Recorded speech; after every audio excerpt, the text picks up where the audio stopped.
Oui, oui, on a des collègues, notamment de la police technique et scientifique, qui sont aguerris et qui font preuve d'un grand professionnalisme, qui ont l'habitude de ce type d'affaires. Et on constate aussi qu'il semblerait que sur la vidéo, le véhicule Peugeot, ils n'ont pas réussi à le brûler. Il y Mmh. aurait eu une tentative. Donc du coup, Celui qui a arrêté le fourgon, en voilà, fait. on en Mmh. a espoir de trouver des traces et indices.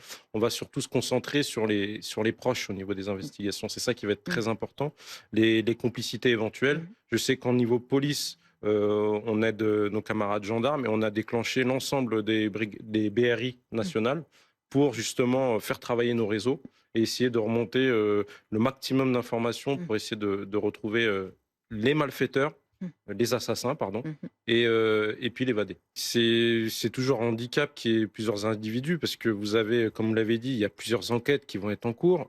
Il va y avoir aussi le visionnage de la vidéo des péages très longtemps Mmh. avant, voire même la veille, parce que ça se prépare une attaque comme ça.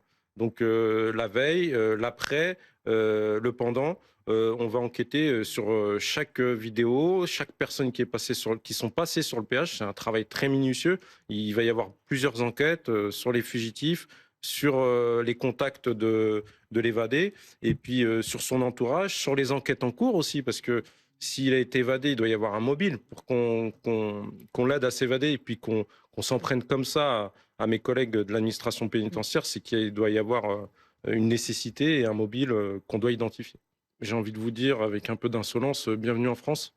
C'est comme ça que ça se passe. Ça a toujours été comme ça. C'est là on voit le peu de moyens qu'on donne à nos collègues de l'administration pénitentiaire, le peu de moyens quand nous on fait ces escortes-là qu'on donne aux policiers parce que nos véhicules ne sont pas blindés non plus. Et puis voilà. Après, c'est sûr que si on avait eu un individu qui était détenu particulièrement sensible, ce qu'on appelle un DPS, là, on aurait mis un dispositif policier avec une arme de guerre, un G36, qui permet de riposter. Et justement, les individus ont profité de cette carence-là, entre guillemets, pour s'attaquer aux Mmh. collègues. Il faut savoir que quand ils arrivent au tribunal judiciaire, c'est nous qui les prenons en compte, ce sont les policiers. Et les collègues, des fois, à l'intérieur des locaux, ils ne Mmh. sont que deux. Mmh.